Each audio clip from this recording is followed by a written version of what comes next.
A história de hoje nos leva a 1851, onde acompanhamos Moses Grant, um menino negro nascido escravo que, diziam, conseguia falar com os mortos. Um mistério que a ciência nunca conseguiu explicar.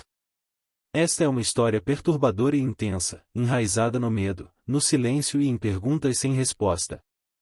Respire fundo, pare um instante e escute com atenção.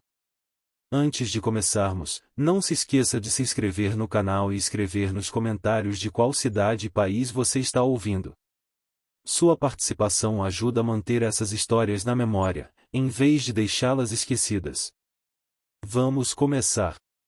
No verão de 1851, em um canto remoto do condado de Sheffield, na Carolina do Sul, algo aconteceu que abalaria os alicerces de toda uma comunidade.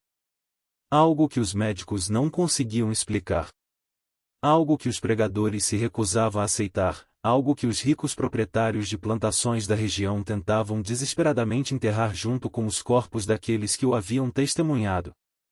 Esta é a história de Moses Grant, um menino que nasceu acorrentado. Um menino que conseguia ouvir vozes que ninguém mais conseguia ouvir. Um menino que se tornou a arma mais terrível que os mortos já encontraram. E antes que esta história termine, homens poderosos cairão. Segredos enterrados por décadas virão à tona. E os gritos daqueles que pensaram ter escapado impunes de um assassinato ecoarão pela noite da Carolina. Mas precisamos começar pelo começo. Precisamos entender o mundo em que Moses Grant nasceu. Porque, sem compreender esse mundo, você não consegue entender por que o que aconteceu em seguida foi tão extraordinário. O ano é 1851. O local é a plantação Whitmore, a cerca de 12 milhas da cidade de Sheffield. Esta era uma região produtora de algodão, com solo escuro e fértil que parecia se estender infinitamente sob o sol impiedoso do sul.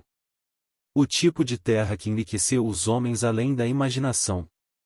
O tipo de terra que foi banhada em sangue.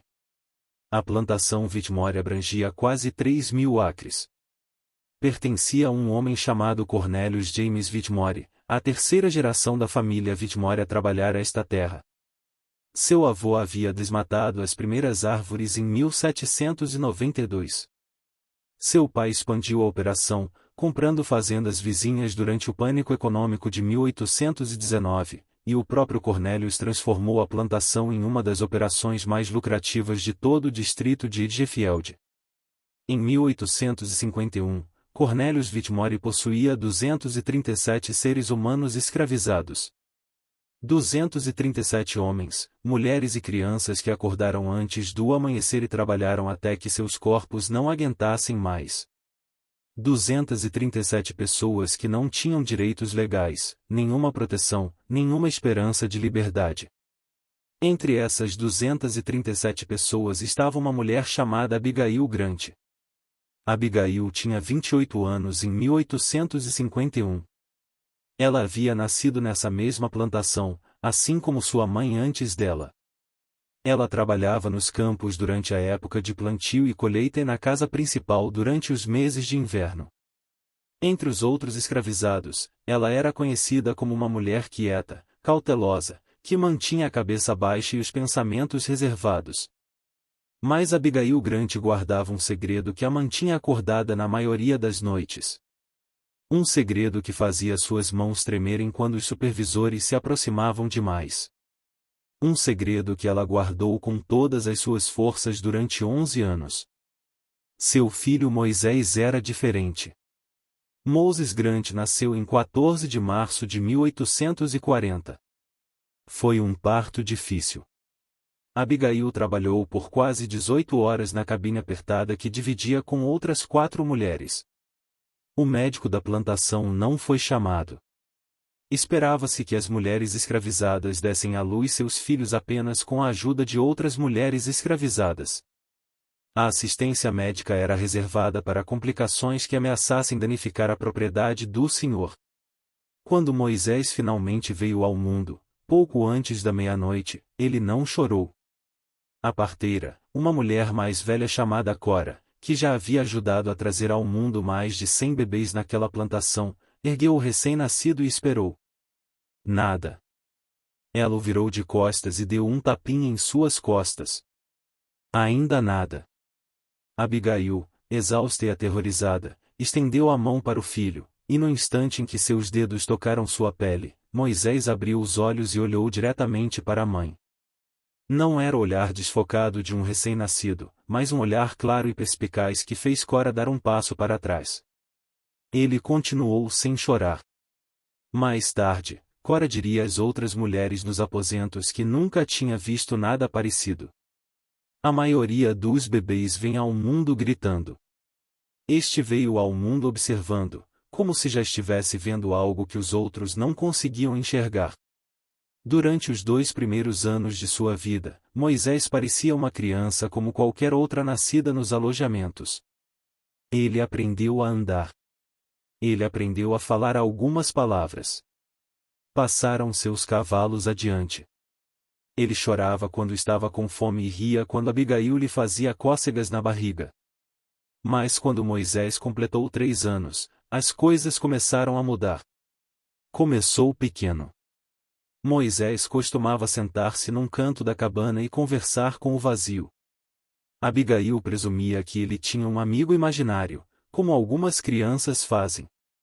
Ela não deu muita importância a isso. Então, certa noite, Moisés apontou para a lareira e disse um nome. Clara. Ele disse isso claramente, como se estivesse cumprimentando alguém que acabará de entrar na sala. Abigail sentiu o sangue gelar. Clara era o nome de sua mãe. Clara Grande havia falecido de febre 7 anos antes do nascimento de Moisés. Abigail nunca havia mencionado esse nome ao filho. Ela nunca sequer mencionou que tinha mãe. No mundo das plantações, aprendia-se desde cedo a não falar das pessoas que se havia perdido. Eram muitos. A dor te afogaria. Abigail ajoelhou-se diante de seu filho. Ela perguntou a ele quem era Clara. Moisés sorriu e apontou novamente para a lareira. Ele disse que Clara era a senhora simpática que cantava para ele à noite. Aquele que se sentou ao lado dele enquanto ele dormia. Abigail não dormiu naquela noite nem na seguinte. Nos meses seguintes, Moisés continuou a falar sobre Clara. Ele a descreveu em detalhes. Alta, magra, com uma cicatriz na mão esquerda resultante de uma queimadura sofrida quando era jovem. A mãe de Abigail tinha exatamente a mesma cicatriz. Ela contraiu a doença aos 12 anos, quando tocou acidentalmente numa chaleira quente na cozinha principal da casa. Não havia como Moisés saber daquela cicatriz. De jeito nenhum. Conforme Moisés envelhecia, os incidentes se multiplicavam. Ele falou sobre pessoas que morreram muito antes de ele nascer. Ele descreveu eventos que não poderia ter presenciado. Certa tarde, quando tinha 5 anos, Moisés contou à sua mãe que o velho que morava perto do riacho queria dizer à filha que sentia muito. Ele lamentou não ter lutado com mais força quando a levaram embora. Abigail perguntou: que velho? Moisés o descreveu. Baixinho, sem 2 dedos da mão direita, andava mancando. Abigail reconheceu a descrição imediatamente. O homem que Moisés descrevia era Samuel Takar. 12 anos antes, Samuel havia sido vendido para uma plantação no Mississippi. Ele morreu durante a viagem, em algum lugar do Alabama. Sua filha Ruth havia sido vendida na direção oposta, para uma família na Virgínia. Samuel Takar havia morrido antes de Moisés nascer. Não havia nenhum retrato dele. Sem registros escritos, sem como uma criança de 5 anos saber sua aparência ou o que havia acontecido com sua família, a menos que alguém lhe contasse. A menos que o próprio Samuel Takar lhe tivesse dito. Abigail tomou uma decisão naquela noite. Ela fez Moisés sentar-se e explicou-lhe, com toda a delicadeza possível, que ele jamais deveria falar sobre as pessoas que vira. Nunca. Não para ninguém. Não para as outras crianças. Não as mulheres nos alojamentos. Absolutamente ninguém. Moisés perguntou por quê. Abigail teve dificuldade em encontrar as palavras. Como explicar a uma criança que o presente que ela recebeu pode matá-la? Como explicar a ele que os brancos que os possuíam não temiam nada mais do que aquilo que não conseguiam compreender? Como fazê-lo entender que uma criança negra que afirmasse falar com os mortos seria espancada, torturada, possivelmente assassinada e certamente vendida para a plantação mais brutal que seu senhor pudesse encontrar? Abigail disse a Moisés que certas coisas deveriam ser mantidas em segredo. Ela disse a ele que as pessoas que ele via eram seus amigos, mas que eles tinham que continuar sendo seus amigos secretos. Ela disse a ele que, se ele falasse deles com alguém fora da cabana, algo muito ruim aconteceria. Moisés era uma criança inteligente. Ele compreendeu que sua mãe estava assustada e a amava mais do que tudo no mundo. Então, ele prometeu guardar o segredo. Durante 6 anos, Moisés cumpriu essa promessa. Ele ainda via os mortos. Eles vinham visitá-lo quase todas as noites. Eles sussurravam coisas para ele durante o dia, enquanto ele trabalhava no campo. Eles se reuniram ao redor dele como mariposas ao redor da chama. Mas Moisés aprendeu a controlar suas reações. Ele aprendeu a não olhar diretamente para eles quando outros estavam observando. Ele aprendeu a responder aos sussurros deles em pensamento, em vez de em voz alta. Aos 11 anos de idade, Moisés já era um especialista em se esconder. À primeira vista, ele parecia ser uma criança quieta e obediente. Os supervisores mal o notaram. Ele fez o seu trabalho. Ele manteve a cabeça baixa. Ele era invisível. Mas por baixo dessa aparência, Moisés carregava o peso de centenas de almas. Todas as pessoas escravizadas que morreram na plantação de Whitmore nos últimos 60 anos acabaram chegando até ele. Eles contaram suas histórias para ele. Eles lhe mostraram suas mortes. Eles compartilharam com ele sua raiva, sua tristeza e sua necessidade desesperada de serem lembrados. Moisés ouviu a todos e guardou os segredos deles, assim como guardou os seus próprios. Tudo mudou na noite de 17 de agosto de 1851. O capataz da plantação Whitmore era um homem chamado Jonas Caldwell. Ele tinha 43 anos, era natural do Tennessee e trabalhava para Cornelius Whitmore havia 11 anos. Nesse período, ele ganhou a reputação de ser um dos supervisores mais brutais do condado de Edgefield. Jonas Caldwell acreditava que o medo era a única ferramenta capaz de manter os escravizados sob controle. Ele usava seu chicote livremente e sem provocação. Durante seu mandato, ele matou pelo menos 4 pessoas escravizadas, embora oficialmente essas mortes tenham sido registradas como acidentes ou doenças. Ele separou famílias por infrações menores. Ele negou-lhe comida como castigo. Ele era, sem dúvida alguma, um monstro. Os escravizados na plantação de Whitmore viviam em constante terror de Jonas Caldwell. Eles sussurravam o nome dele como se fosse uma maldição. Eles rezaram para que ele caísse do cavalo. Eles sonhavam com o dia em que sua crueldade o alcançaria. Na noite de 17 de agosto, essas orações foram atendidas. Passava pouco da meia-noite quando os gritos começaram. O som vinha da casa do supervisor, uma pequena casa de madeira a cerca de 200 jardas da residência principal.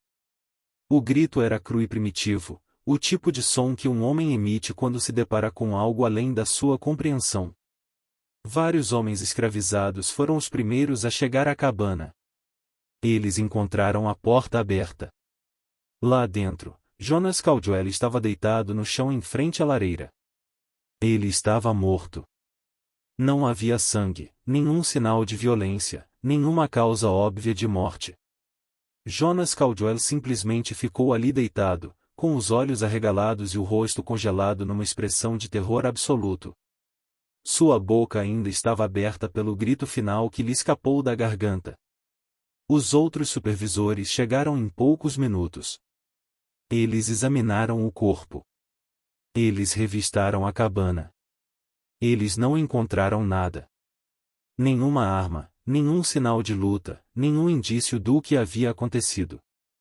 O médico da plantação foi chamado de sua cama. Ele examinou Jonas Caldwell à luz de um candeeiro e declarou-se perplexo. O coração do homem simplesmente parou. Não havia explicação médica. Foi como se Jonas Caldwell tivesse morrido de susto. Pela manhã, toda a plantação fervilhava de especulações. Os supervisores brancos se reuniram em um grupo, falando em voz baixa. Os escravizados cochichavam entre si, mal ousando acreditar que seu algoz realmente havia partido. E então Moses Grant cometeu um erro. Naquela manhã, ele estava trabalhando no campo, colhendo algodão ao lado de sua mãe e de cerca de 30 outros escravizados. O supervisor que substituiu Caldwell naquele dia era um homem mais jovem chamado Peters. Peters pedalava pelas estradas, atento a qualquer pessoa que diminuísse o ritmo. Dois homens escravizados perto de Moisés conversavam em voz baixa sobre o que havia acontecido. Eles estavam especulando sobre como Caldwell havia morrido. Um deles pensou que fosse o coração dele. O outro pensou que alguém o havia envenenado. Moisés, sem pensar, falou. Ele afirmou que ninguém havia envenenado Jonas Caldwell. Ele disse que Caldwell tinha visto alguma coisa. Algo que atravessou a parede dele logo depois da meia-noite. Algo que caminhava em sua direção, embora não tivesse pernas. Abaixo do joelho. Algo que se estendia com mãos que não tinham dedos. Moisés disse que Jonas Caldwell havia reconhecido a coisa que viera em sua direção. Ele o reconheceu porque fora ele quem cortara aqueles dedos com um machado 8 anos atrás. Pouco antes de espancar aquele homem até a morte atrás do celeiro de tabaco, Moisés disse que o nome do morto era Henry. E Henry esperou 8 anos por esta noite. 8 anos assistindo, 8 anos acumulando força suficiente para dar o salto. 8 anos planejando exatamente como faria Jonas Caldwell pagar. Moisés disse que Henry havia enrolado as mãos quebradas no pescoço de Caldwell. Não para sufocá-lo, mas apenas para lhe mostrar, apenas para fazê-lo ver, apenas para forçar Caldwell a olhar nos olhos de um homem que ele havia assassinado e esquecido. Moses disse que o coração de Caldwell parou de bater depois de cerca de 2 minutos. Ele disse que, no final, Caldwell estava chorando e implorando por misericórdia. Ele disse que Henrique não lhe deu nada. Quando Moisés terminou de falar, olhou para cima e viu que todas as pessoas na fileira o encaravam em absoluto silêncio. Ele percebeu tarde demais o que tinha feito. A notícia se espalhou pelos bairros em poucas horas. Naquela noite, todos na plantação já tinham ouvido alguma versão da história. O menino estranho nos campos. Aquele que descreveu a morte de Jonas Caldwell em detalhes que nenhuma pessoa viva poderia ter conhecido. Aquele que havia mencionado o nome de um homem chamado Henry, que fora espancado até a morte anos atrás. Os escravizados mais velhos se lembravam de Henry. Seu nome era Henry Rollins. Ele havia sido morto no verão de 1843, quando Moisés tinha apenas 3 anos de idade. A versão oficial era de que Henry havia caído de um telhado e quebrado o pescoço. Mas todos sabiam a verdade. Todos sabiam que Jonas Caldwell o havia assassinado por roubar comida da cozinha da casa principal. Como um menino de 11 anos sabia sobre Henry Rollins? Como ele sabia sobre os dedos? Como ele poderia saber o que acontecia atrás do celeiro de tabaco? Só havia uma explicação, e essa explicação aterrorizava a todos. Naquela tarde, Abigail encontrou seu filho escondido na cabana. Ela tremia de medo. Ela agarrou Moisés pelos ombros e exigiu saber o que ele estava pensando. Por que ele havia falado? Por que ele havia quebrado sua promessa? Moisés não tinha resposta. Ele disse que Henry estava parado bem ao lado dele no campo. Ele disse que Henry estava esperando há muito tempo que alguém soubesse o que realmente havia acontecido. Ele disse que não conseguiu se controlar. Abigail sabia que era tarde demais. O segredo foi revelado e era apenas uma questão de tempo até que chegasse à casa principal. Levou menos de 24 horas.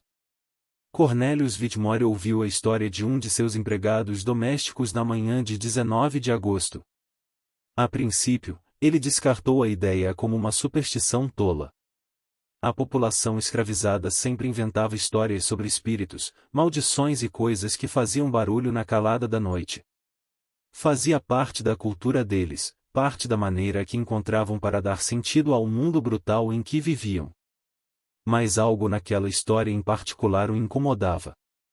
Cornélio chamou seu criado pessoal, um homem chamado Thomas, que trabalhava para a família havia 30 anos. Thomas era tão próximo da confiança que um escravo poderia ter. Cornélio perguntou-lhe sobre o menino nos campos, aquele que dizia coisas estranhas. Thomas hesitou. Ele sabia que qualquer resposta que desse poderia colocar Moisés em perigo, mas também sabia que se recusar a responder o colocaria em perigo. Após uma longa pausa, ele contou a Cornélio o que tinha ouvido. Cornélio escutou sem interromper. Quando Thomas terminou, Cornélius ficou sentado em silêncio por vários minutos. Então ele tomou uma decisão que mudaria tudo. Ele não ordenou que Moisés fosse espancado. Ele não ordenou que o vendessem. Em vez disso, Cornélio Whitmore ordenou que Moisés fosse trazido para a casa principal. Cornelius Whitmore tinha 57 anos em 1851. Ele passou toda a sua vida na região algodoeira da Carolina do Sul. Ele herdou sua fortuna, a expandiu e construiu uma das operações de plantação mais bem-sucedidas da região. Ele era um homem prático, um homem de negócios. Ele não acreditava em fantasmas, espíritos ou qualquer outra superstição sem sentido sobre a qual a população escravizada sussurrava. Mas Cornelius Whitmore acreditava em dinheiro, e acabará de perceber que o menino chamado Moisés poderia valer mais do que todo o algodão de seus campos.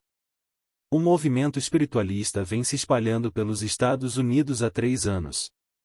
Tudo começou em Nova York, em 1848, quando 2 jovens irmãs chamadas Kate e Margaret Fox afirmaram se comunicar com espíritos através de uma série de misteriosos sons de batidas. As irmãs Fox haviam se tornado famosas. Eles percorreram o país realizando sessões espíritas para um público pagante. Eles inspiraram centenas de imitadores. Em 1851, o espiritismo havia se tornado um grande negócio. Famílias abastadas do norte e do sul pagavam quantias consideráveis para participar de sessões espíritas e entrar em contato com seus entes queridos falecidos. Os meios de transporte eram muito procurados. A capacidade de falar com os mortos havia se tornado um dos talentos mais valiosos que uma pessoa poderia possuir. E ali, na própria plantação de Cornelius Whitmore, havia um menino que parecia ter exatamente esse talento, um menino que era sua propriedade. Moisés foi levado para a casa principal na tarde de 20 de agosto. Ele nunca havia estado dentro da casa grande antes. Ele só a tinha visto de longe, uma mansão de colunas brancas que parecia pertencer a um mundo diferente das cabanas de madeira apertadas onde morava. 2 supervisores o escoltaram pela entrada dos fundos, através de um longo corredor, até uma sala de estar onde Cornelius Whitmore o aguardava. Moisés já tinha visto o mestre antes, sempre de longe. De perto, Cornelius Whitmore era menor do que Moses esperava. Ele era um homem magro, de cabelos grisalhos e olhos azuis frios. Ele vestia um terno preto apesar do calor de agosto. Ele não se levantou quando Moisés entrou na sala. Por um longo momento, Cornélio simplesmente ficou olhando para o menino. Moisés manteve os olhos fixos no chão, como lhe haviam ensinado. Então Cornélio falou. Ele perguntou a Moisés se as histórias eram verdadeiras. Será que ele realmente conseguia falar com os mortos? Moisés não respondeu imediatamente. Ele pensou em sua mãe. Ele refletiu sobre a promessa que havia quebrado. Ele pensou em todos os anos que passou escondendo seu dom do mundo. Ele ergueu os olhos e encontrou o olhar de Cornelius Whitmore. Moisés disse, sim. Cornélio inclinou-se para a frente. Ele pediu a Moisés que o provasse. Moisés ficou em silêncio por um instante. Então ele começou a falar. Ele disse que havia uma mulher em pé atrás da cadeira do mestre, uma mulher mais velha com cabelos brancos e um vestido azul. Ela era a mãe do patrão. Ela havia falecido nesta mesma sala, naquela mesma cadeira, há 11 invernos. Ela queria que o mestre soubesse que o perdoava por não estar presente quando ela faleceu. Ela queria que ele soubesse que entendia por que ele havia ficado em Charleston naquela semana. Negócios eram negócios. Ela sempre lhe dizia isso. O rosto de Cornelius Whitmore empalideceu. Sua mãe havia falecido em dezembro de 1840. Ela estava sentada naquela mesma cadeira quando seu coração falhou, e Cornelius estava de fato em Charleston a negócios. Ele não chegou em casa a tempo de se despedir. Foi um dos seus maiores arrependimentos. Não havia a menor possibilidade de o menino saber de nada disso. Os escravizados não eram informados sobre assuntos familiares. Eles não foram informados quando membros brancos da família morreram, nem onde morreram, nem em que circunstâncias. Moisés prosseguiu. Ele disse que havia outras pessoas na sala também. Muitos outros. A casa estava cheia deles. Eles estavam ali há muito tempo. Alguns deles morreram nesta casa. Alguns morreram naquela terra. Agora todos estavam observando. Eles estavam curiosos para saber o que aconteceria a seguir. Cornélio perguntou o que aconteceria a seguir. Moisés disse que não sabia. Isso dependia do mestre. Cornelius Whitmore levantou-se da cadeira. Ele caminhou até a janela e olhou para seus campos de algodão que se estendiam até o horizonte. Ele ficou ali parado por um longo tempo, pensando. Então, ele se voltou para Moisés e lhe disse exatamente o que aconteceria em seguida. Moisés seria retirado dos aposentos.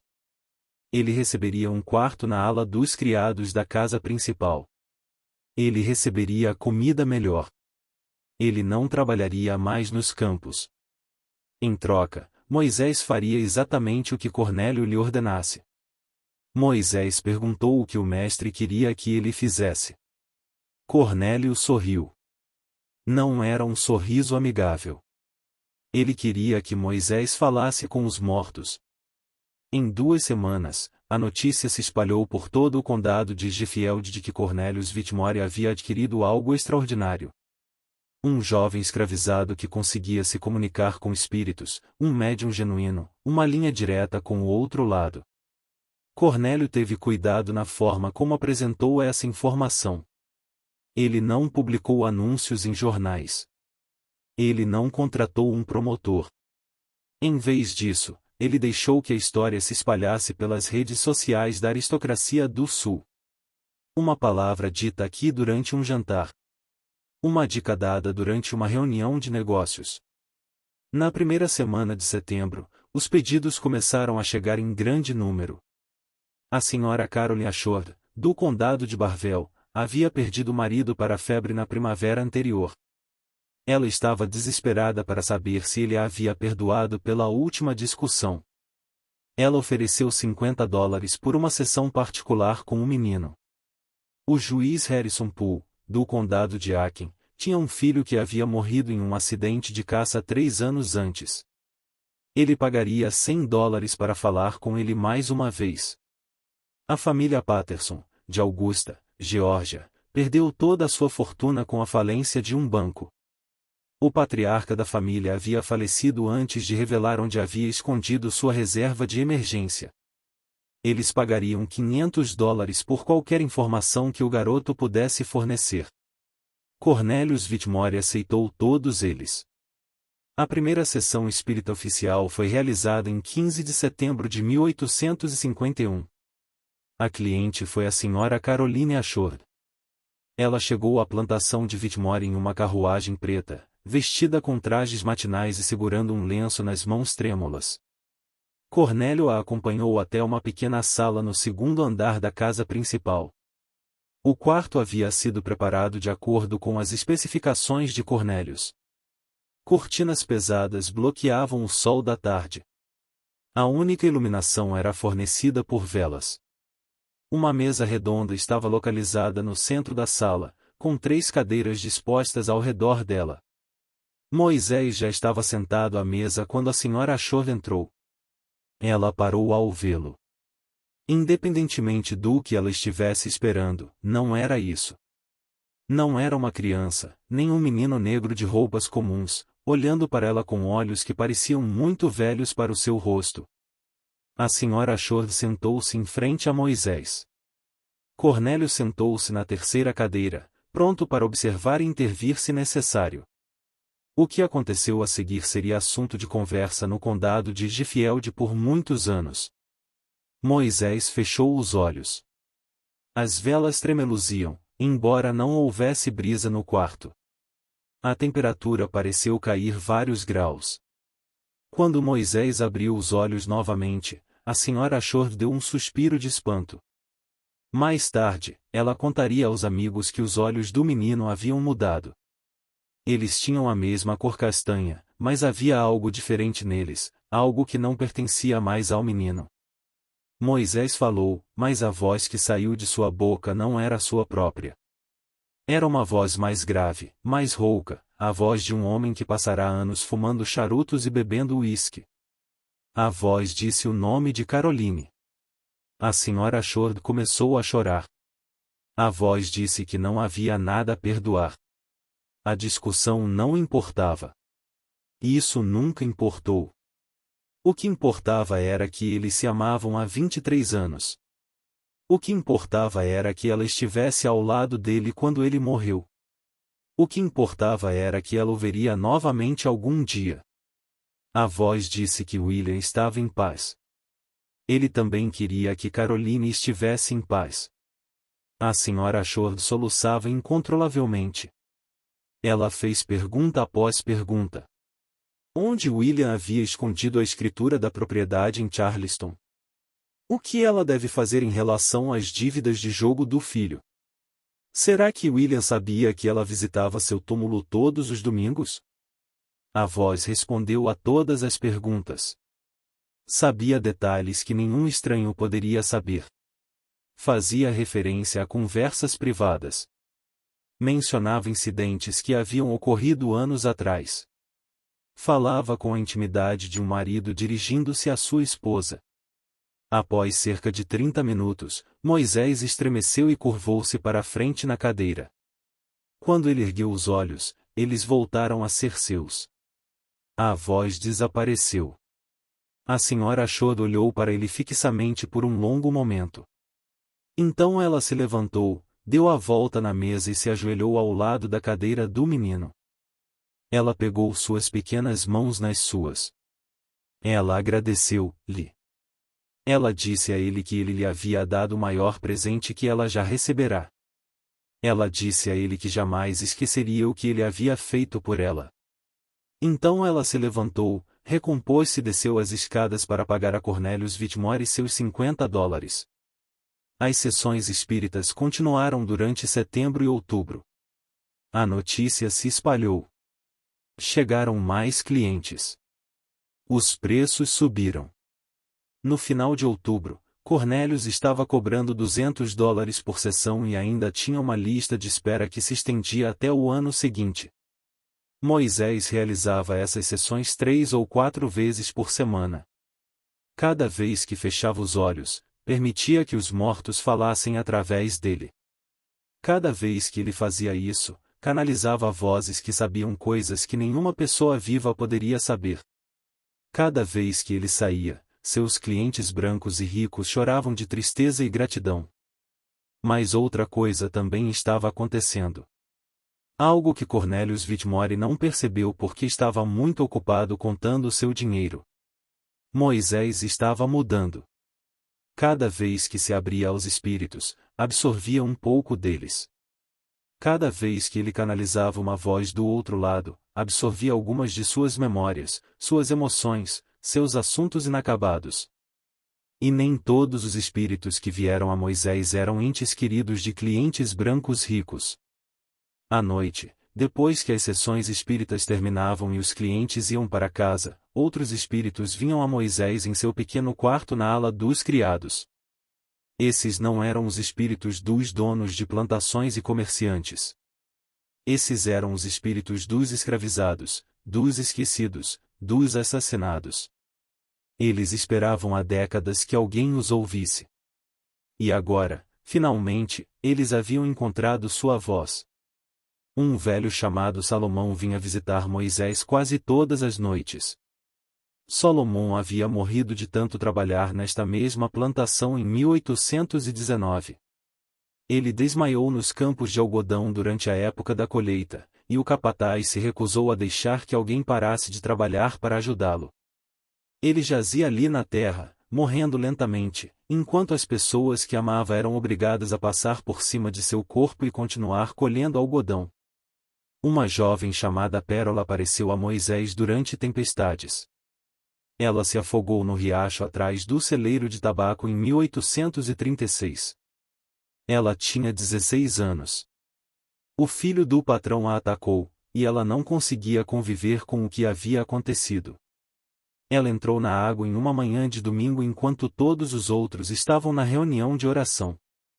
Um menino chamado Benjamim sentava-se aos pés da cama de Moisés todas as noites, observando-o dormir. Benjamim foi vendido e separado de sua mãe aos 4 anos de idade. Ele morreu de febre em uma plantação na Louisiana, sozinho e com medo, chamando por uma mãe que nunca mais veria.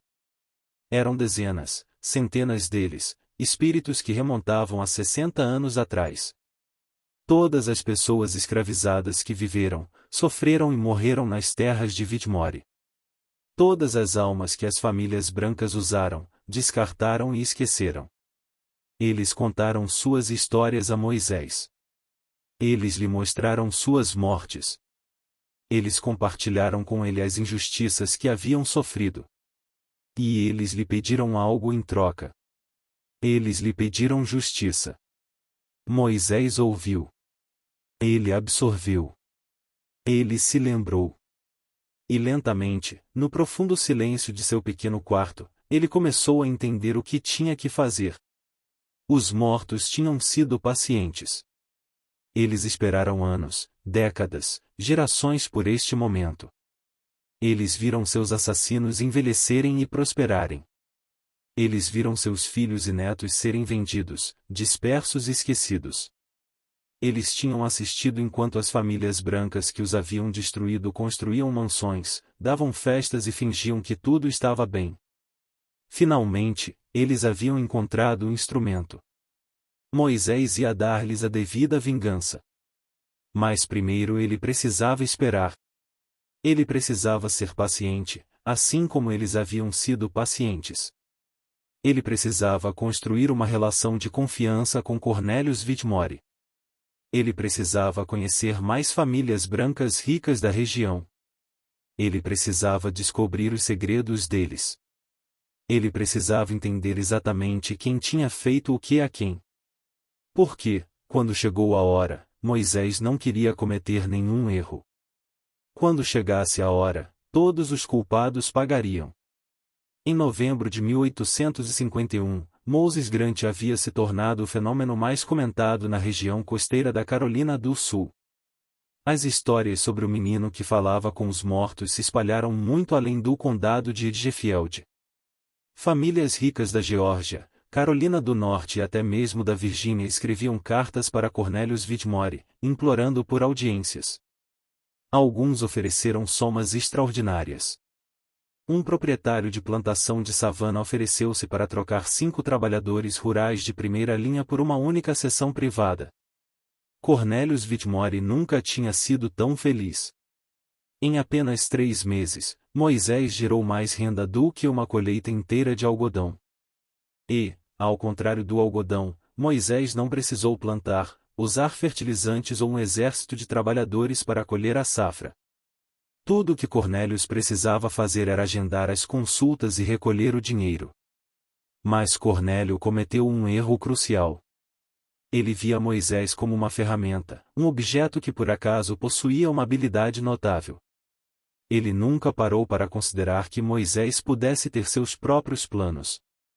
Ele jamais imaginou que o garoto quieto e obediente sentado em frente a clientes brancos e ricos pudesse estar coletando informações, armazenando-as, aguardando. Cornelius Vidmore não entendia o que havia trazido para dentro de casa. As sessões espíritas continuaram durante todo o mês de novembro. Moisés atendeu mais de 40 clientes somente naquele mês.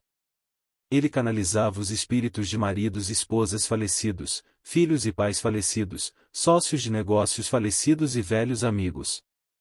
Ele respondeu a perguntas sobre dinheiro escondido e casos secretos. Ele transmitiu mensagens de amor e perdão. E cada sessão lhe ensinava algo novo. Moses ficou sabendo que o juiz Harrison Pock havia espancado um homem escravizado até a morte em 1844 por este ter olhado para sua filha. O juiz enterrou o corpo ele mesmo na mata atrás de sua propriedade e nunca mais falou sobre o assunto. Moses descobriu que a família Patterson de Augusta havia feito sua fortuna inicial roubando terras de uma família negra livre em 1823.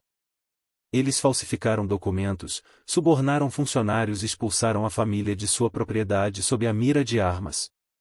O patriarca posteriormente vendeu 3 membros dessa mesma família como escravos no Mississippi.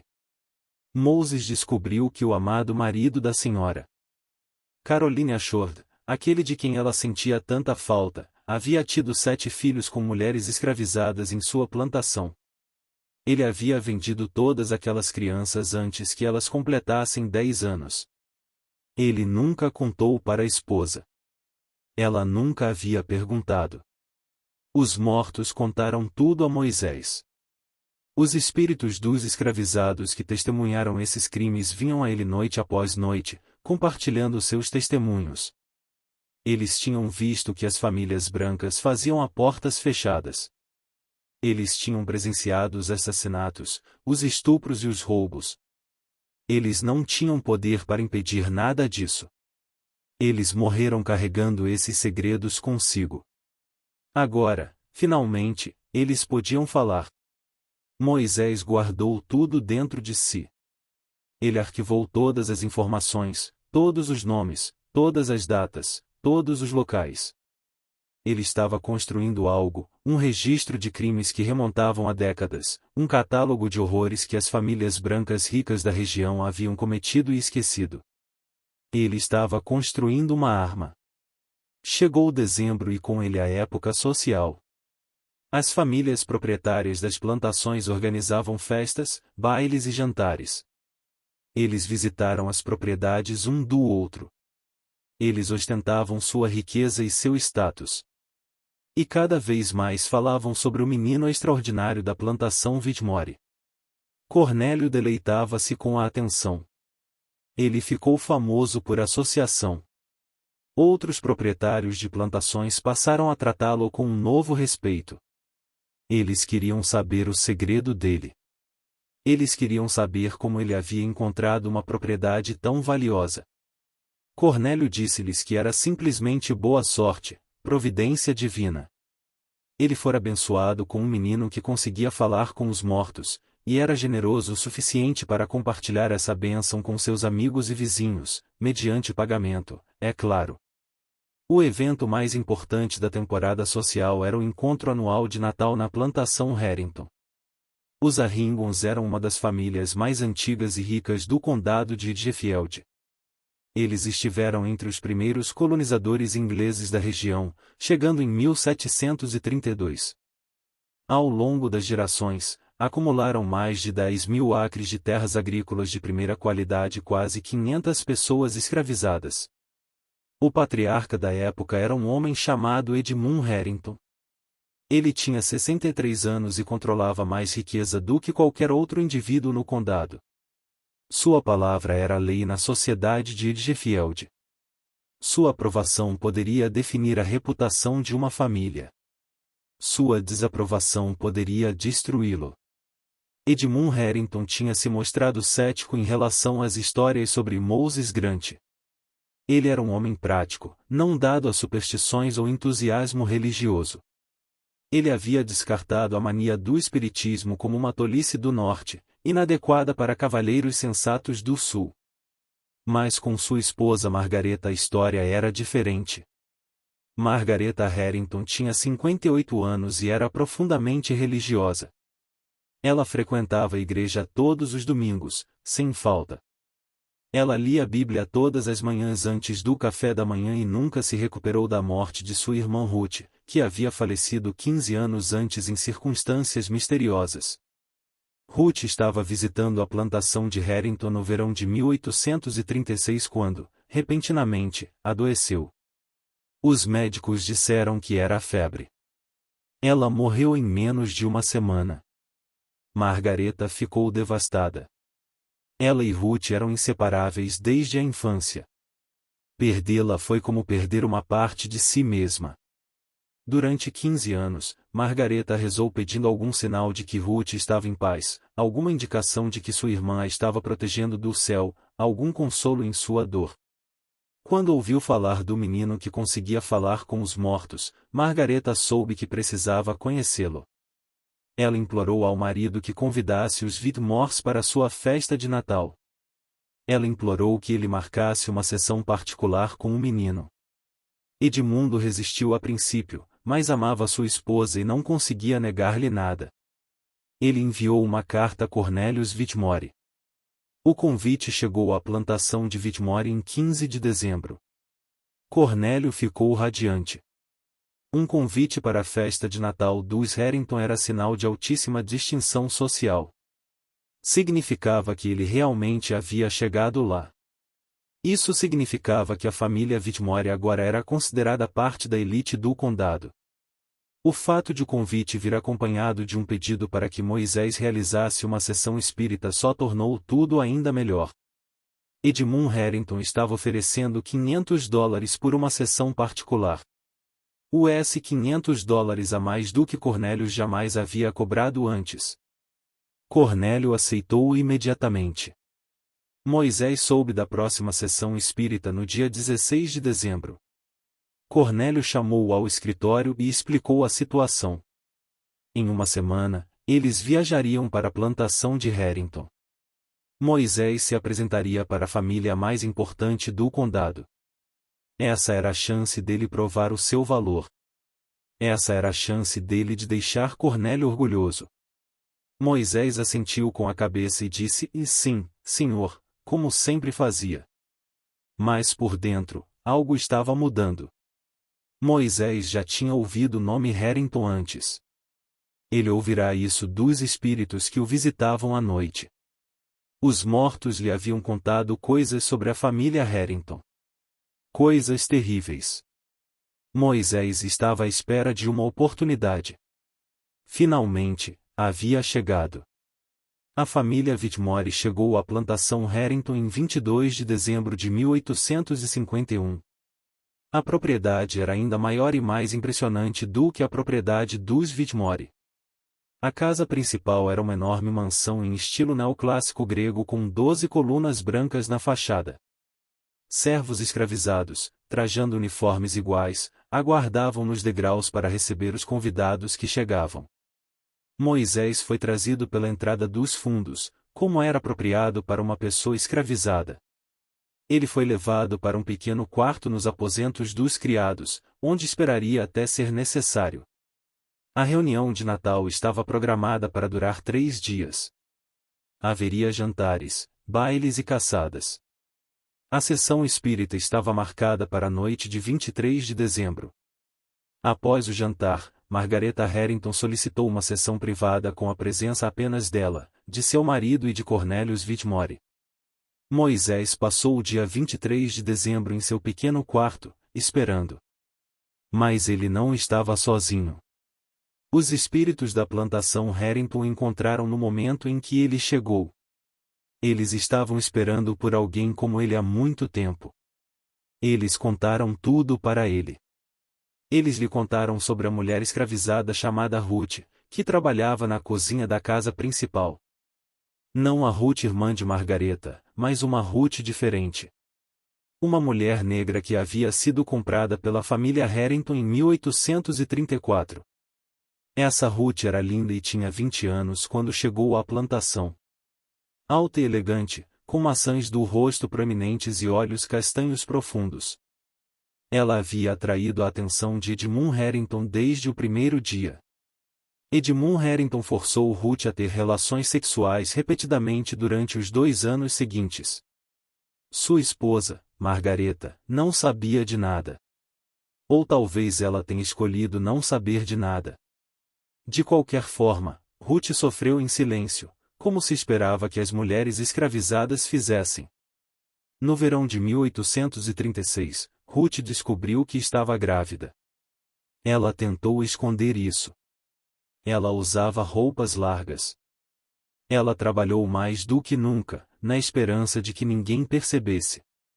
Mas, eventualmente, sua condição tornou-se óbvia. Edmund Harrington ficou furioso. Uma mulher escravizada grávida era uma complicação desnecessária.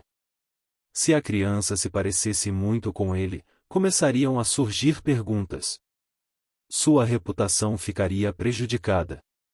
Seu casamento pode estar arruinado. Ele decidiu resolver o problema de forma definitiva. Em uma noite de julho de 1836, Edmund Harrington foi até a cabana de Ruth.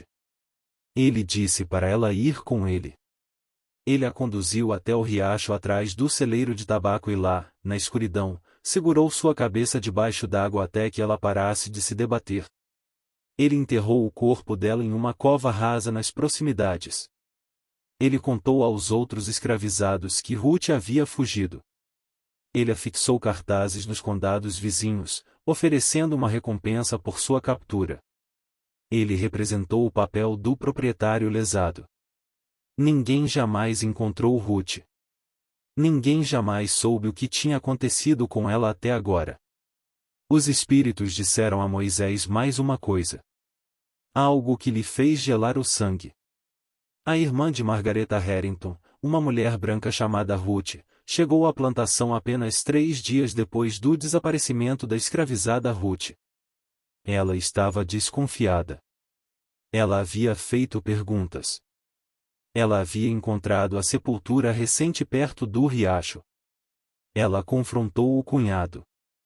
3 dias depois, Ruth, a mulher branca, estava morta.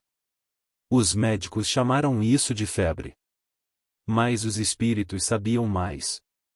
Eles tinham visto Edmund Harrington colocar algo escondido no chá da noite dela. Eles a viram convulsionar, vomitar e morrer ao longo de 7 dias agonizantes. Edmund Harrington havia matado 2 mulheres chamadas Ruth, uma negra e outra branca, ambas assassinadas para proteger seus segredos, ambos enterrados e esquecidos. Moisés sentou-se em seu pequeno quarto e absorveu essa informação. Ele sentiu o peso daquilo se instalar em seus ossos. 2 mulheres inocentes assassinadas pelo mesmo homem. E aquele homem estava sentado na casa principal naquele momento, rindo, bebendo vinho e celebrando o Natal com seus amigos ricos. Moisés tomou uma decisão. Esta noite, durante a sessão espírita, Edmund Harrington iria pagar pelo que tinha feito. A sessão espírita começou às 21 horas. Moisés foi levado para uma sala privada no 2º andar da casa principal. O quarto havia sido preparado de acordo com as especificações habituais de Cornélios. Cortinas pesadas, luz de velas fraca, uma mesa redonda com cadeiras. Margareta Harrington já estava sentada quando Moisés entrou. Seu rosto estava pálido de expectativa. Suas mãos tremeram levemente. Ela esperava por esse momento há 15 anos. Edmund Harrington sentou-se ao lado de sua esposa. Sua expressão era de ceticismo, quase de divertimento. Ele claramente não acreditava que nada daquilo fosse real. Ele estava fazendo a vontade da esposa. Nada mais. Cornelius Whitmore ocupou a terceira cadeira. Ele acenou com a cabeça para Moisés, indicando que ele deveria começar. Moisés sentou-se em frente aos Arringons. Ele olhou para o rosto esperançoso de Margareta. Ele olhou para a expressão presunçosa de Edmund. Ele pensou nas duas mulheres enterradas em covas rasas. Ele pensou no bebê que nunca havia nascido. Ele fechou os olhos. O quarto ficou frio. As velas tremeluziam. Margareta deu um suspiro de espanto. Quando Moisés abriu os olhos novamente, eles estavam diferentes, mais escuros, mais velhos, cheios de algo que fez a expressão presunçosa de Edmund Harrington vacilar pela primeira vez. Moisés falou, mas a voz não era a sua. Era a voz de uma mulher. Suave, meridional, culta. A voz da irmã de Margareta. A voz disse o nome de Margareta. Margareta caiu em prantos. Ela estendeu a mão por cima da mesa, sem alcançar nada, tentando tocar o espírito de sua amada irmã. A voz continuou. Disseram que sentiam muita falta de Margareta. Disse que a estava protegendo durante todos esses anos. Disse que a amava e sempre a amaria. Margareta soluçou de alegria. Era tudo o que ela esperava. Isso era prova de que Ruth estava em paz. Era esse o conforto que ela buscava há 15 anos. Então a voz mudou. Ficou mais difícil, mais raivoso. O suave sotaque sulista transformou-se em algo feroz. A voz disse que havia algo que Margareta precisava saber, algo que nunca lhe tinham contado, algo que lhe fora escondido durante 15 anos. A voz disse que ela não havia morrido de febre. O soluço de Margareta cessou abruptamente. Ela olhou fixamente para Moisés com olhos arregalados e confusos. A voz continuou. Dizia que ela havia sido assassinada, envenenada por alguém nesta mesma sala. Edmund Harrington levantou-se tão depressa que a sua cadeira caiu para trás no chão. Ele gritou com Cornélio. Ele exigiu que esse espetáculo fosse interrompido imediatamente. Ele disse que o menino estava mentindo. Ele disse que tudo aquilo era uma fraude, um truque, uma manipulação. Mas Moisés continuou falando. A voz continuava vindo. E agora não era mais apenas uma voz. Outra voz se juntou. Uma voz diferente. Mais baixo, mais áspero. A voz de uma mulher negra que cresceu nos campos de algodão. Essa voz disse que o nome dela também era Ruth. Essa voz disse que ela havia trabalhado nesta mesma casa. Ela preparava as refeições na cozinha do andar de baixo. Ela serviu o café da manhã para Edmund Harrington todas as manhãs durante 2 anos. Essa voz disse que Edmund Harrington atacara repetidamente durante meses na despensa, no porão, nos cantos escuros da casa onde ninguém podia ver. Essa voz disse que ela havia engravidado. E quando Edmundo descobriu, levou-a até o riacho atrás do celeiro de tabaco. Ele a manteve submersa. Ele sentiu-a lutar e ficar imóvel. Ele enterrou o corpo dela em um lugar onde ninguém o encontraria. Margareta Harrington virou-se para olhar para o marido. Seu rosto já não demonstrava esperança. Ficou horrorizado, arrasado. O rosto de uma mulher cujo mundo inteiro estava desmoronando ao seu redor. Edmund Harrington estava recuando em direção à porta. Seu rosto empalideceu. O suor escorria por sua testa. Suas mãos tremiam incontrolavelmente. Ele gritou que o menino estava mentindo. Ele gritou que aquilo era bruxaria, obra do diabo, algo maligno que precisava ser destruído. Moisés levantou-se da cadeira. As duas vozes continuaram a falar através dele, sobrepondo-se, misturando-se, negras e brancas, escravizadas e livres. Duas mulheres assassinadas pelo mesmo homem. As vozes descreveram exatamente como Ruth, a mulher escravizada, havia morrido.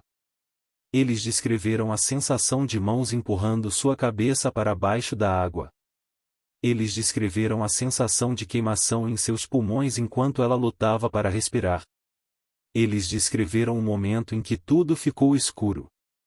As vozes descreveram exatamente como Ruth, a mulher branca, havia morrido. Eles descreveram o gosto amargo do veneno em seu chá. Eles descreveram os 7 dias de agonia que se seguiram. Eles descreveram o momento em que ela percebeu que seu próprio cunhado a havia assassinado. Edmund Harrington gritou. Ele avançou contra Moisés. Suas mãos alcançaram a garganta do menino. Mas antes que pudesse dar 2 passos, ele parou. Seu corpo enrijeceu, seus olhos se arregalaram, sua boca se abriu em um grito silencioso. Ele estava olhando fixamente para algo atrás de Moisés, algo que ninguém mais na sala conseguia ver. Os espíritos vieram buscar Edmund Harrington, não apenas as 2 Ruths. Todos eles. Todas as pessoas escravizadas que sofreram e morreram nas terras de Harrington ao longo dos últimos 100 anos. Cada alma que foi levada à morte pelo trabalho, espancada até a morte, vendida e arrancada de suas famílias, descartada como ferramentas quebradas. Eles haviam encontrado o caminho até esta sala. Eles se reuniram em torno do homem que representava tudo o que haviam suportado, e queriam que ele os visse. Edmund Harrington caiu de joelhos. Ele começou a chorar. Ele começou a implorar. Ele clamou a Deus por misericórdia. Ele gritou por socorro para sua mãe. Ele confessou tudo. Sim, ele matou Ruth. Sim, ele matou os 2. Sim, ele atacou mulheres escravizadas durante anos. Sim, ele havia vendido os filhos que gerara como escravos em outros estados. Sim, ele fez coisas terríveis. Ele confessou tudo. Margareta Harrington ficou paralisada junto à mesa, observando o completo colapso do marido. Cornelius Whitmore encostou-se à parede, o rosto uma máscara de choque e medo. Moisés simplesmente observou. Os espíritos não se contentaram com a confissão.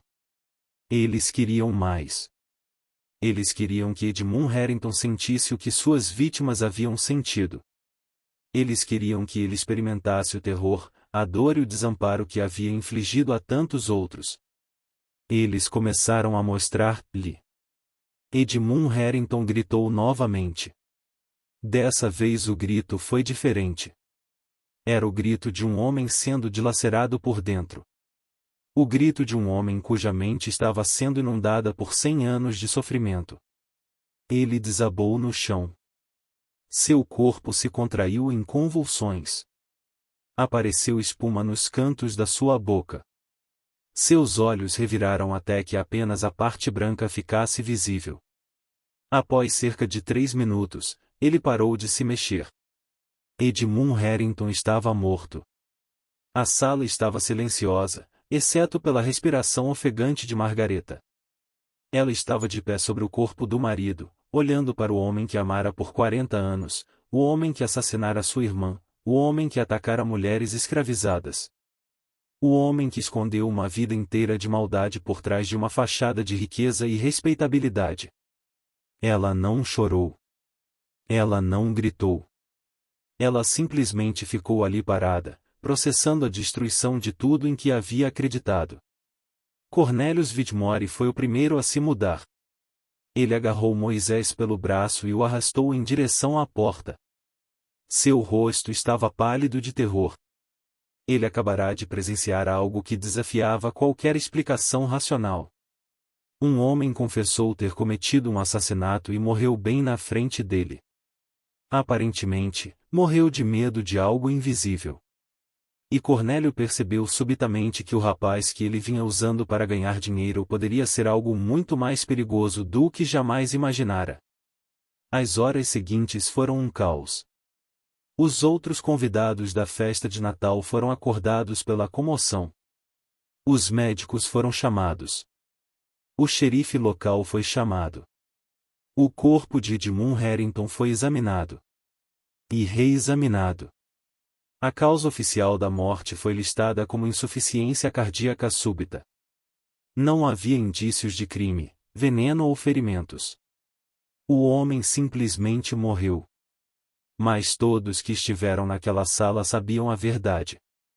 Eles tinham ouvido as vozes. Eles tinham visto a confissão de Edmund Harrington. Eles tinham visto algo sobrenatural despedaçá-lo. E eles sabiam exatamente quem era o responsável. Naquela mesma noite, Cornelius Whitmore deixou a plantação de Harrington, levando Moisés consigo. Ele não disse uma palavra durante toda a viagem de volta para casa.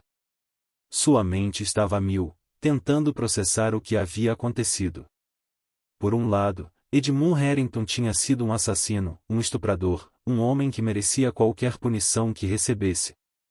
Por outro lado, Moisés acabará de matar um dos homens mais poderosos da Carolina do Sul. Não com uma arma, não com veneno, com algo muito pior, com as vozes dos mortos.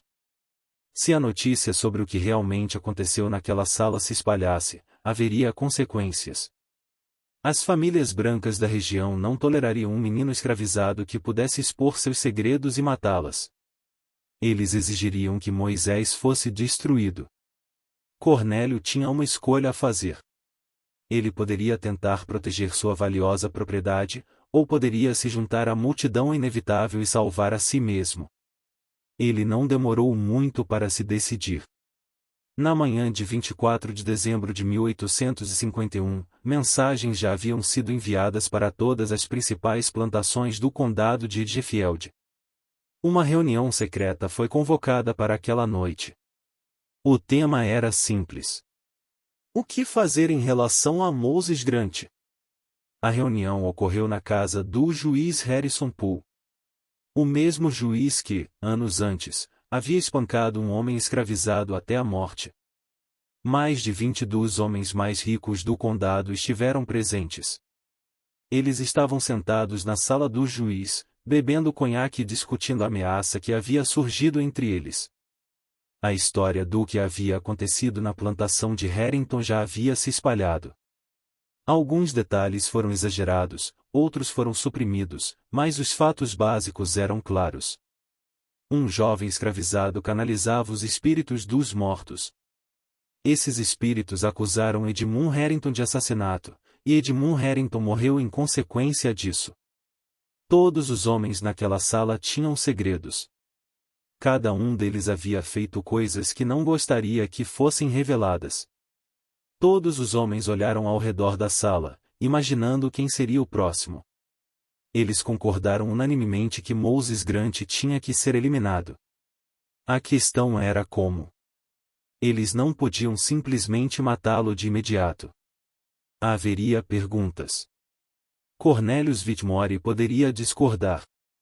E havia a possibilidade perturbadora de que matar o menino pudesse, de alguma forma, piorar as coisas. E se o espírito dele se tornasse um dos mortos vingativos? E se ele voltasse ainda mais poderoso do que antes? Eles decidiram abordar o problema com cautela. Eles levariam Moisés da plantação de Whitmore sob a proteção da escuridão.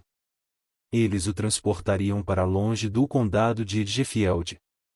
Eles o venderiam para uma plantação brutal no sul profundo, onde ele seria levado à morte pelo trabalho em poucos anos. E se isso não funcionasse, se o menino se mostrasse difícil de transportar ou tentasse usar seus poderes para resistir, eles o queimariam vivo. Eles concluíram que o fogo destruiria qualquer magia negra que o menino possuísse. A operação policial estava marcada para meia-noite do dia 25 de dezembro, noite de Natal. Moisés sabia que eles estavam vindo. Os espíritos lhe haviam contado. Eles estavam assistindo à reunião na casa do juiz Spock. Eles tinham ouvido cada palavra. Eles levaram a informação de volta para Moisés enquanto ele estava sentado em seu pequeno quarto na plantação de Whitmore. Pela primeira vez desde que descobrira seu dom, Moisés sentiu algo parecido com medo. Não para si mesmo. Ele já havia se conformado com a ideia da morte há muito tempo. Toda pessoa escravizada aprendeu a fazer as pazes com a morte.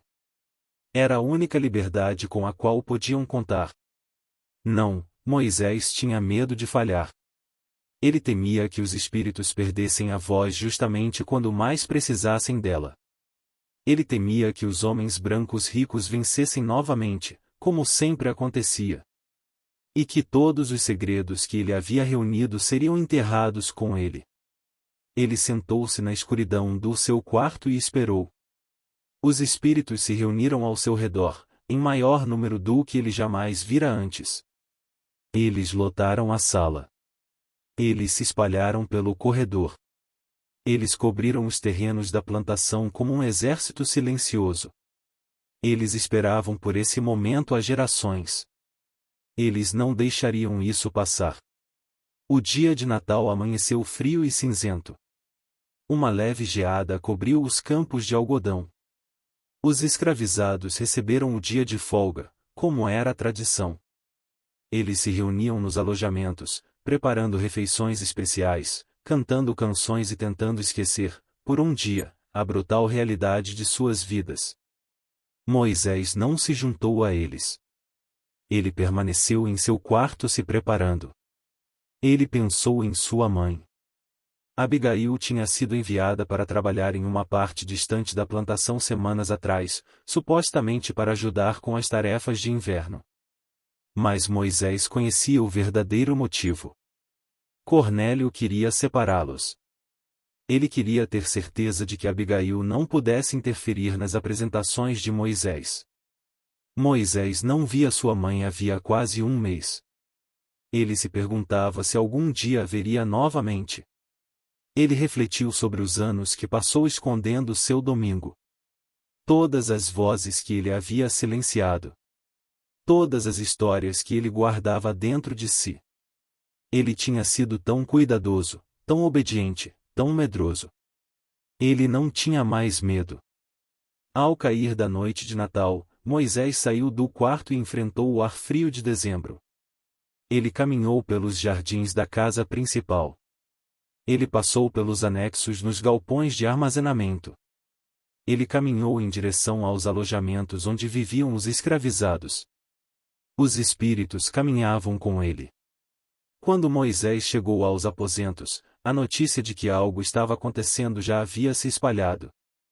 Os escravizados saíram de suas cabanas, observando o menino estranho caminhar entre eles. Eles viram algo em seu rosto que nunca tinham visto antes. Uma certeza serena, um poder que não podia ser negado. Moisés parou no centro do quartel. Ele girou lentamente em um círculo, observando os rostos ao seu redor. Essas eram as pessoas dele, a família dele. Eles sofreram junto com ele. Eles sobreviveram ao lado dele. Eles mereciam saber a verdade. Ele começou a falar. Ele falou sobre os espíritos para eles. Ele contou-lhes sobre as vozes que ouvia desde a infância. Ele lhes contou sobre os mortos que vinham até ele noite após noite, compartilhando suas histórias, implorando para serem lembrados. Ele contou-lhes sobre Jonas Caldwell e o que realmente aconteceu na noite em que ele morreu. Ele contou-lhes sobre Edmund Harrington e as duas mulheres chamadas Ruth. Ele contou-lhes sobre os segredos que havia aprendido durante as sessões espíritas, os assassinatos, estupros e roubos que as famílias brancas ricas haviam cometido. Ele disse a eles que os homens brancos chegariam naquela noite. Ele contou a eles que planejavam levá-lo embora e matá-lo. E ele lhes disse que não ia se candidatar. Os escravizados ouviram em silêncio, chocados. Alguns deles choraram. Alguns deles balançaram a cabeça em descrença.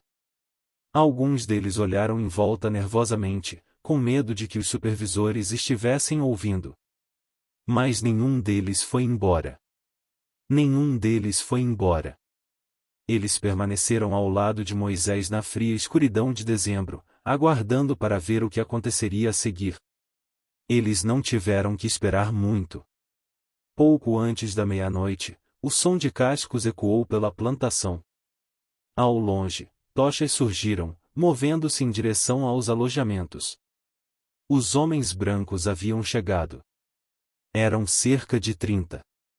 Eles cavalgavam em formação cerrada, carregando rifles, cordas e tochas. O juiz Harrison Poole liderou o grupo.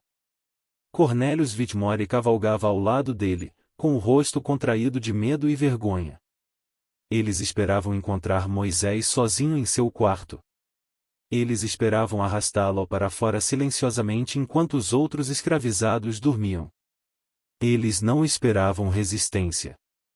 Em vez disso, encontraram toda a população do bairro em pé ao ar livre, cercando um menino pequeno no centro. O juiz Poole conteve seu cavalo.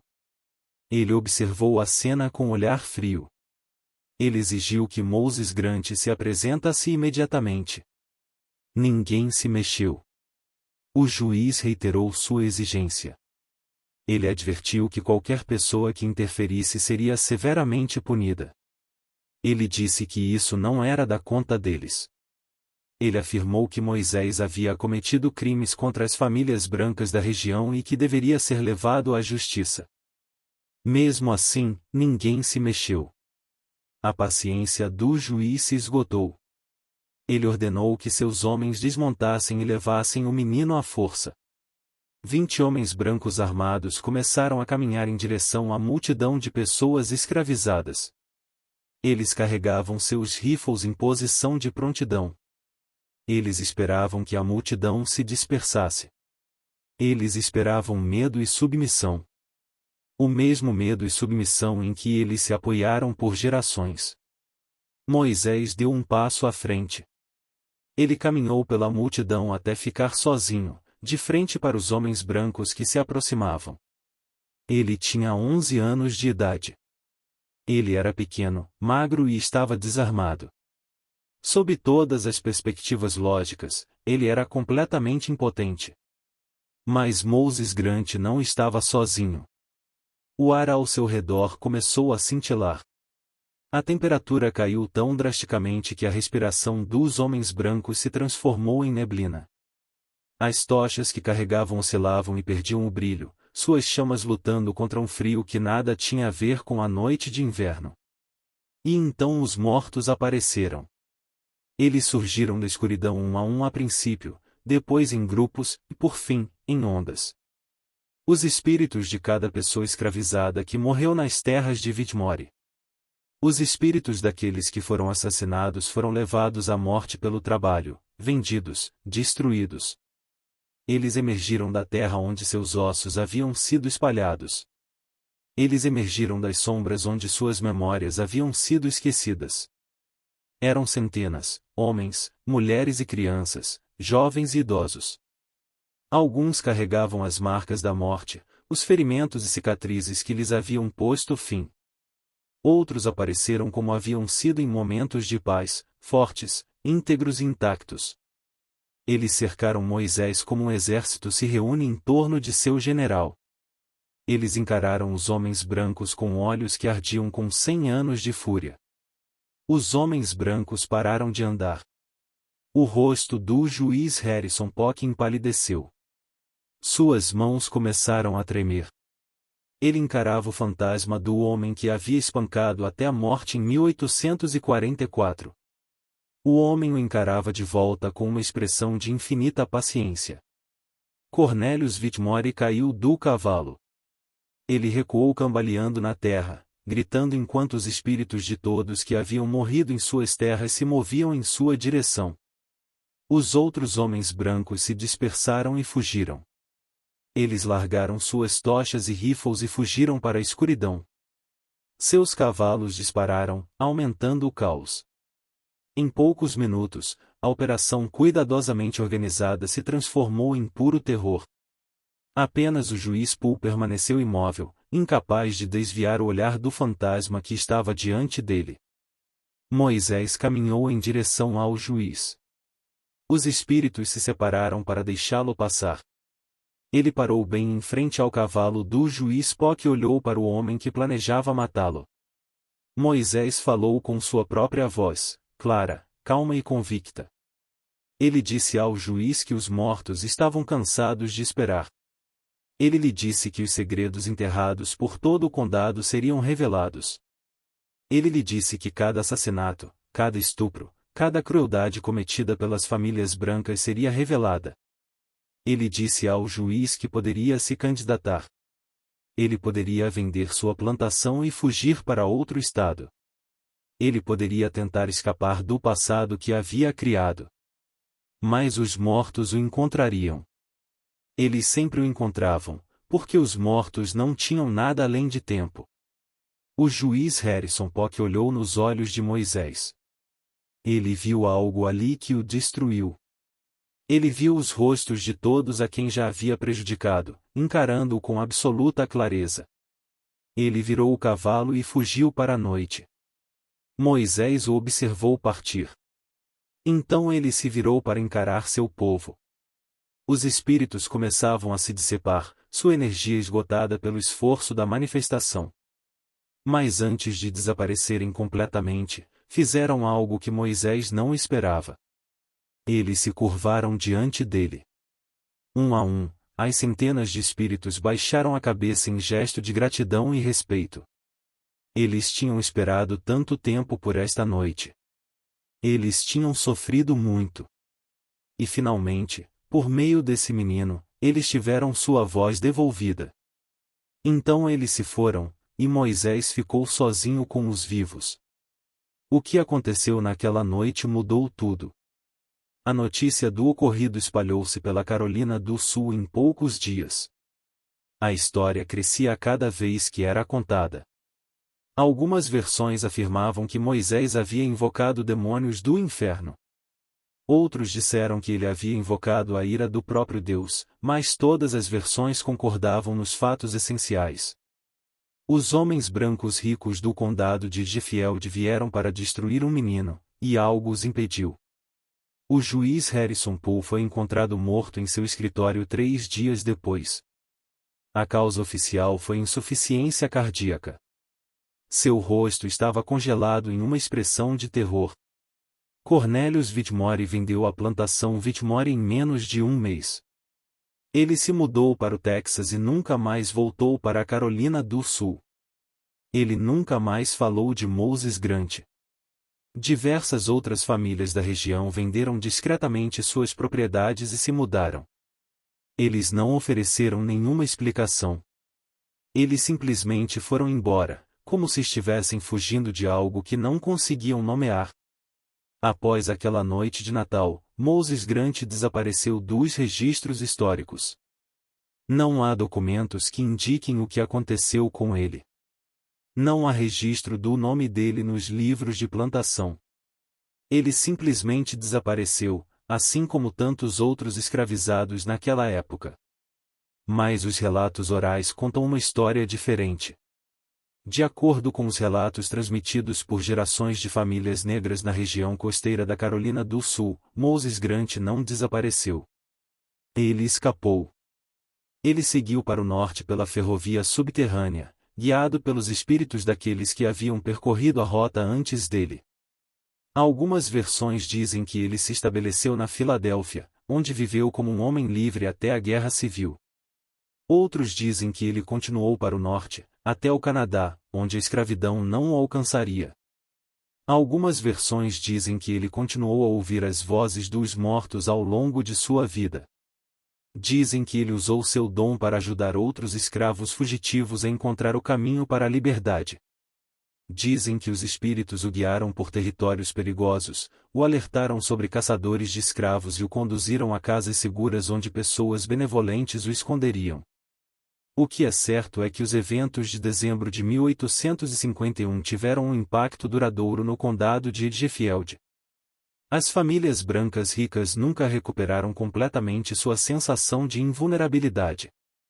Eles se depararam com algo que não podiam controlar, não podiam comprar, não podiam subjugar à força.